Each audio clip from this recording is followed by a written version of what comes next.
my hats are in the living room. That's usually the last place I am at night. I watch TV before I go to bed. I'll leave my hats in the living room. And eventually I'll bring all my hats in here. This is where after I have breakfast, I come in here before I go out and take care of my animals. And I put on my hat, wear my hat throughout the day until it's time for bed. But today, I don't have my hat with me. I got a new truck. I did a short video. Made several videos talking about getting a new truck. And I finally did. I decided to get a used one. I got an F-150 with a 302 motor in it. So it's not a V6 like I was originally going to get, but it's a small V8. But still, it's going to suck down gas. But it can do more than what I need. So, and it's a 4-wheel drive.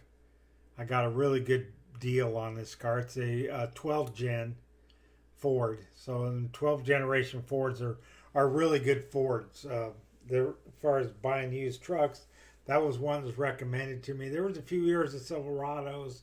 There was like maybe 1 year of the Dodge Ram. There was many years of Toyota. But I actually went there to buy a Toyota Tundra with a V6 in it, but it was already sold by the time I got there. And they move vehicles pretty quick at this particular place, probably because they give deals out. If the vehicle sits there too long, they start marking it down because they want it off their lot. And buying a truck or a car from a dealership, usually going to get a better deal because people will trade in their cars. The dealership will look at it. If they don't like it for some reason, they don't want unhappy customers, they send it to auction. They only keep the ones that they think, and that's the way dealers are. So usually buying a used vehicle, you're going to pay a little more to dealership than you would at a regular lot, but you might get a better deal. They're not buying it from an auction. They're not used rental cars. I did a little video on the truck and then another surprise at the end. Well, here's my new truck. It's got this special bumper on there. I guess you could put a winch in it. I don't see a reason to have one. But I want to get those hook things that go on here. The little steel things you hook a chain to. F-150 FDX got huge ass tires. Oh, and I'm not happy about that because you know how expensive they're going to be to replace. They're brand new tires, but STX, that was a trim package. So it's got this thing on here. It's got a toolbox, so that's cool too. And water kind of collects up in here. This is supposed to go all the way across the head toolbox, but my wife likes that feature because then we can just put groceries back here. It's got a bed liner. I don't know. I think that bed liner came with the truck originally. I was looking up the trim packages on 2014s. Got to see this. Got the dog blanket here, but see these fold up and look at all this room. So when I go to Rabbit Show, I can put a lot of cages back here, which is nice. Don't have to worry about the rabbits getting wet and all that. It's a full. Let me put the seat down and show you. Where's this little button to get the seat down? It's a full seat. Look at all that leg room. I mean, most of your crew cab trucks don't have this much room in it. And it's got this step that came with the SDX. And it's got a CD player, which is nice. Doesn't have Apple CarPlay, but I can get GPS that has all that with the wireless. Oh, my doggy wants in. This is her truck, and she's getting her muddy footprints all over it because that's what she does, isn't it, honey? She loves the truck. She wants to go on it. The front grill looks cool, I guess, all that stuff. These fold in, but there's a button inside somewhere to fold them in. I don't know where it is, but it's not in the door. Has real gauges, not just electronic gauges that only light up when the car's running. If a chip or something goes out, then you can't read your gauges. You know, it has the old, you know, air condition, all that stuff. It has a little space. My cell phone actually fit up in there. This has a clock readout. I can get in the truck and look at all that. Maybe we can find a button. We're not going anywhere. She thinks we're going to go somewhere. We're not going anywhere till Thursday, honey. We don't get to go as much because, you know, this is a V8. And all the gauges lit up. Got Eric Clapton playing. Better shut that off, huh? Get a strike on my channel. Companies, this is a really interesting situation. I don't care about insurance companies. It's got a, you know, lighter outlet there. One there. It's got a USB port. Got this. I don't know what you put in there. And there's a four-wheel drive shifter if I need to switch it to four-wheel drive. Sitting high up in my truck. Well, where is the button for the window or the windshield? I don't see it. It could be this one.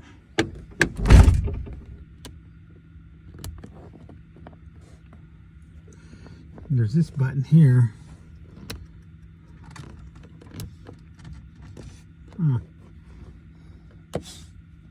I think that's the windshield button. There's my kitty coming over. Kitty doesn't want to ride. She thinks she might, but she doesn't. Open the door and says she wants to come in. You want to come in, Kelly? Nope, she took off running. So where is the button that folds the mirrors in?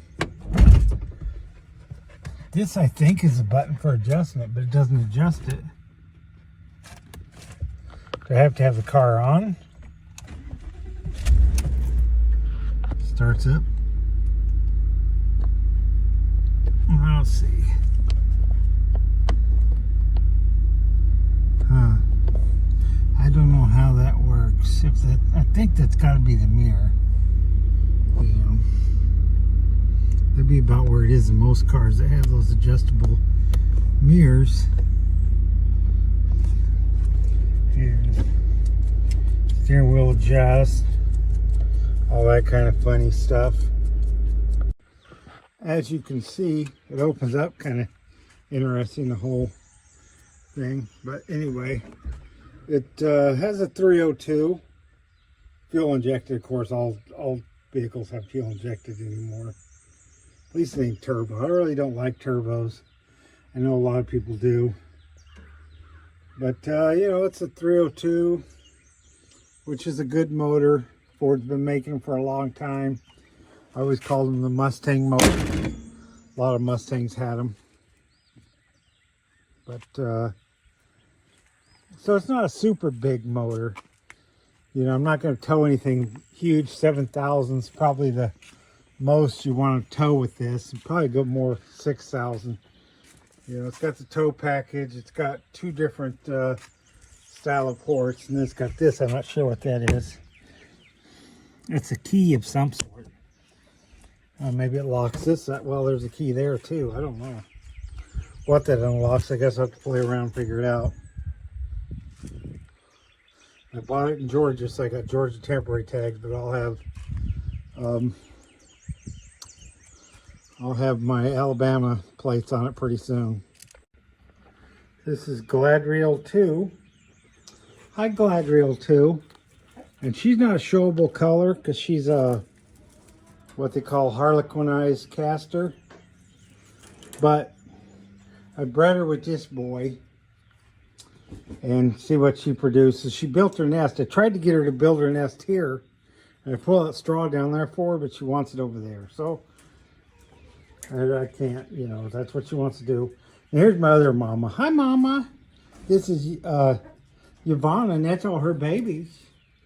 Now, not many of them babies are showable colors. Those are fawns. Fawn's a diluted red. She's a red. I bred her with him, which was unorthodox breeding.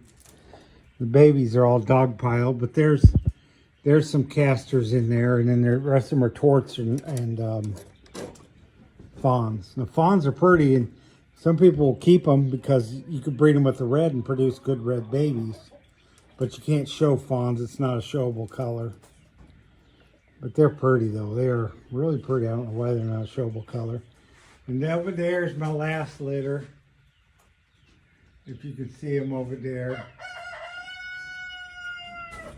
That's the fawn. There it is. I don't know. You really can't see them, I guess. There's a couple of them. There's some. They're just hanging out. Isn't that right? This is my buddy. That's Glorfindel. He's my buddy. He done showing, but he's not done breeding. He's still the stud of the studs, aren't you, buddy? I'm a great stud. And this is my mama. And she's a little sweetheart, aren't you, baby? She is the sweetest girl. That's Celebrian.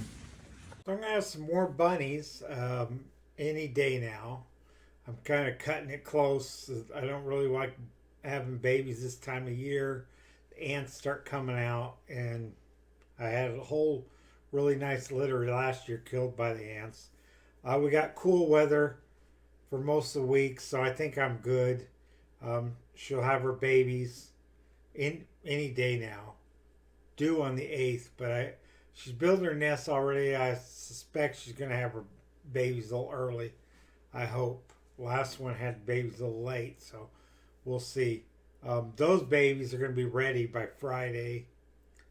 And that's the day before Easter. You may want an Easter bunny.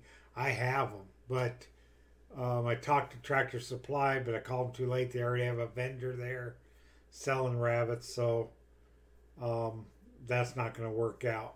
I might stop by and talk to the vendor and see if they're interested in buying some of my rabbits. It's probably a vendor who bought rabbits from me from before, so you never know. I'm kind of itchy about, selling rabbits to people like that, and never know what happens to the poor rabbits. But once you sell them, they're out of your to worry about, really. I worry about my rabbits and my rabbitry. I originally started my rabbitry to raise meat, so just trying to sell them or get rid of rabbits is, a little bit counterproductive. We don't have any rabbit meat in the freezer. I got about 4 rabbits that'll probably be butchered in a couple more months, and then a few more months after that, another group, and so probably by the end of the summer, I'll have some meat in my freezer that I didn't have to go to the store and buy. That's the truth about raising rabbits. I mean, you raise rabbits, you breed them, you got a lot of rabbits. You can't sell all of them. People try. You're just getting rabbits into people's hands. Some of those rabbits, people don't know how to take care of rabbits. They end up living a horrible life and dying. At least with me, they get to, eat and drink and be healthy. They can't run around on the ground anymore. And I'm going to tell you that. I made a discovery today. I used to let my rabbits run around and exercise out on the lawn. And other rabbit breeders told me, oh, you shouldn't do that because there's this RH1 virus going around that rabbits can catch, and they can get it on the ground if they come in contact with feces of a wild rabbit. Well, I hadn't seen any wild rabbits here since I moved here. I've lived here for a year and a half. I've never seen a wild rabbit out here. Well, today, when I was getting ready to film my truck, my dog was real interested in something that was underneath the truck. My cat was eating on this dead rabbit that was under there. I very much doubt the cat killed it. I know my dog didn't.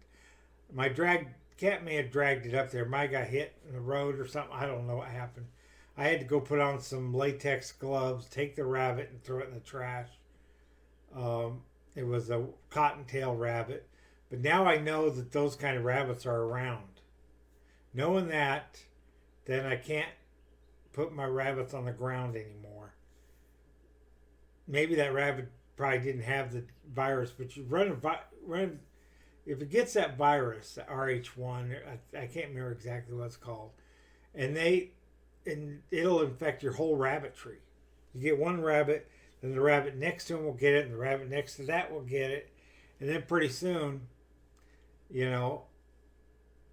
And if you live in certain areas, and this is the area that seems to have the RH1, so um, no more rabbits breeding out in my little pen. No more rabbits going on the ground. They're all going to stay up in cages. There are people who contact me who don't like the fact that my rabbits stay in cages, but they have to.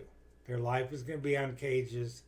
I put pads in there for them to stand on. I put hay in there so they don't have to stand on the wire all the time. But they live it for generations. I've only had sore hocks on a rabbit once, and little A&D ointment took care of that, and never had a problem with rabbits having any problems with being on the wire, as long as you keep their nails trimmed. So anyway, that's all I got for today. So y'all have a good day and a better tomorrow.